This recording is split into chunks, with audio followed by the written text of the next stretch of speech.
I was talking to our next storyteller as I went through the lobby, and I said, wow, this has been one of the most romantic, touching bodies we've ever had. And he said, well, I'm about to fix that.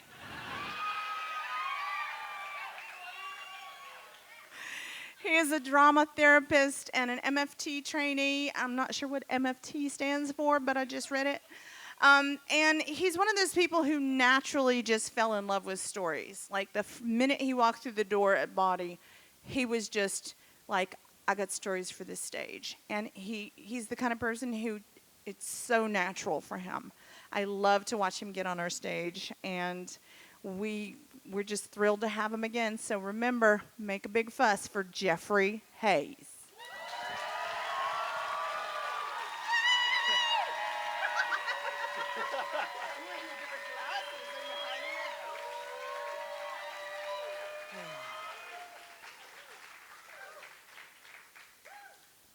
Oh, man. You have no idea. All right. I am about as nervous as the first time I got on this stage tonight. Because the very first time... That means it's going to be really good. The very first time I got on this stage, I told everyone in the room about my very first sexual experience, which happened in a church while I was tied to a cross.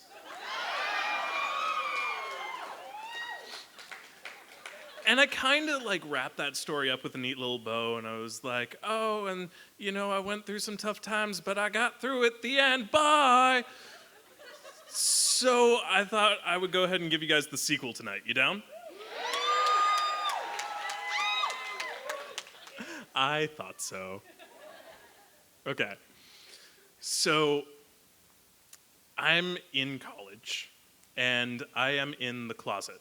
I have recloseted myself after my first sexual experience because I thought, well, that was a mistake. I'm gonna try again. I'm gonna be a good little Christian boy. I'm gonna like just hide from everything because that's what you do. And I remember watching all of the happy gay men on campus, and they were all there like with their loose morals and their smartphones with all the apps. It's just like, oh, he's 17 feet away. And I was just like, I judged them so hard because I wanted to be them, and I didn't realize it. And then I moved to San Francisco, which was great, but I was so nervous here, you guys. It was very intimidating, and I didn't know what to do, and I spent months of just depression and hard times. And then one night, I was having scotch and ice cream for dinner. Because I am an adult. And I get to decide what adulthood means. So I'm having scotch and ice cream for dinner. And something snaps in my brain, and I just go, fuck it. And I go out, I had like a little flip phone for the longest time, like it was a brick, and then I literally just threw it away, and I ran out and I got a brand new smartphone, and I downloaded the apps. I downloaded the Grindr, and the Jacked, and the OkCupid, and the Adam for Adam, and Scruff. Did I hear someone say woof? Because if so, that is the correct answer. So for the uninitiated, Scruff's got a couple features that make it different from other apps that I really love. It's got the typical oh, so-and-so is shirtless and 17 feet away from you. It's also got this cute little paw print button. And if you press it, it says, would you like to send a wolf to this person? Which is basically your way of saying, hi, I would like to fuck you. Which is great. It also has a private album, which is basically where you put all your dick pics, and then you unlock it, presumably after you've had a conversation. Or so I thought. So I'm having a conversation on Scruff with this guy, and he says hi, And I respond with, hello. And he responds with, here's a picture of my dick. Which I was not prepared for. I mean, to be fair, it was a nice dick. It was lovely, but I wasn't prepared for it, so I just kind of passed it along. My experience with Scruff. Y'all have seen Harry Potter, right? You know the scene where he keeps getting letters from Hogwarts?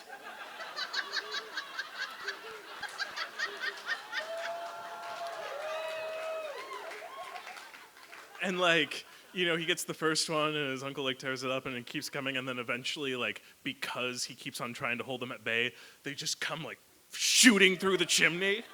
And it's just like it's raining down on him and he's like, ah! It's like that, but with dick pics.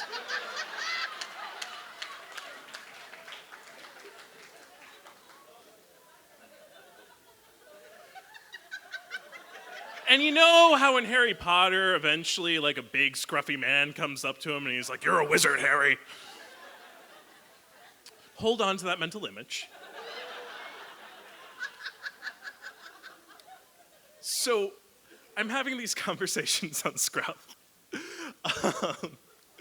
And it's slowly getting better because I have this one conversation with this guy and I'm like, I just feel like everyone just shows their dick right away. And he's like, well, that's just the culture of Scruff.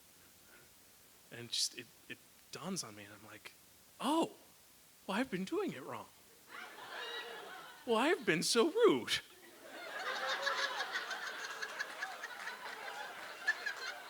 So from then on, people would be like, hello, and I'd be like, hello, and I'd unlock my pics. And I had the best conversations after that. Like, legitimately, I'm not just talking like hookups. We'll get there. But, like, people would be like, oh, nice dick pics. What are your opinions on the Middle East? And I'd be like, I have so many opinions on the Middle East. Let's talk. They'd be like, what's your favorite character in D&D? I'm like, that's such a difficult question. Like, so things were off to a great start. I was on with this one guy, and he was like, would you like to hook up with me sometime? And I go, oh, so I have actually only had like one sexual experience ever. I'm kind of a virgin. And he's like, well, how do you define virginity? That's a great question.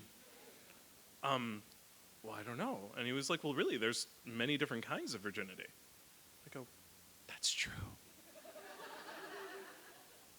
And it's great because I've only lost one of them.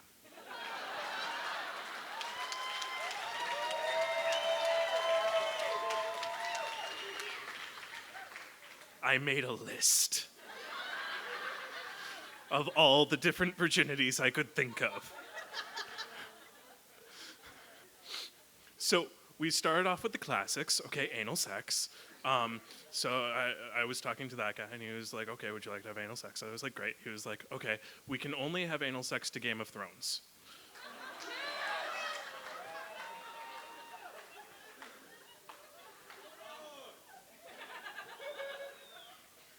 I've learned a lot about myself since that experience, about things that I like, that I did not know I liked. So that led to some of the other virginities getting lost, like my first LARP sex, live action roleplay sex. My first time going to a sex club, Blow Buddies, which, by the way, has anyone, Blow Buddies, anyone? Really? Where is Baruch Porras Hernandez when you need him? Baruch! Okay, so really important, you guys, Blow Buddies is a magical place. You go in, they buzz you in through the door, you go up to the counter, they explain the rules to you, and then you turn right, and it's like walking into laser tag. It's magical because it's like this long corridor, and there's lots of twists and turns, and there's low lighting, and you can get up on levels, and you can see everything, and it's really cool. And it brought out my inner nerd, and it was great. But it was like laser tag, but you could also have sex. It was like everyone's fantasy. So I lost my public sex virginity, I lost my threesome virginity, and like the wolves just kept coming on the app, and it just like, it eventually got to a point where I was running out of virginities to lose.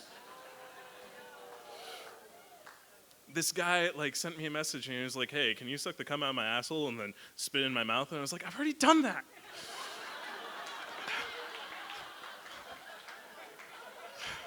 Like, I don't have time in my schedule for things I've already done. I'm sorry, you seem really nice. Can we do something else? And so, like, it got to a point where I was just like, oh, like, I mean, I haven't done an airplane yet while the airplane was on fire. Like, we could try that.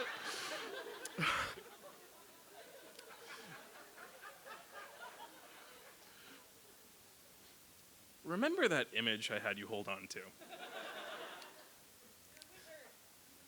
Aw. That's the nicest thing anyone's ever said to me.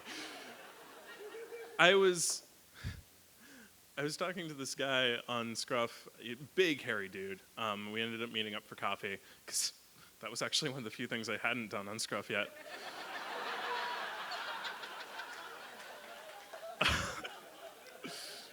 And we started telling stories, and I recounted all of my experiences. And he looked at me and he goes, "Oh, you're a slut." And I go, "I am."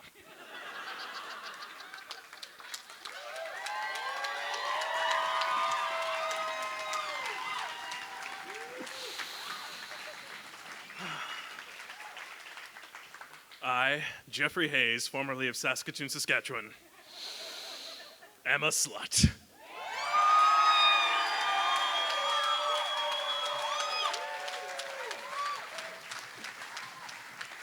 How's that for change?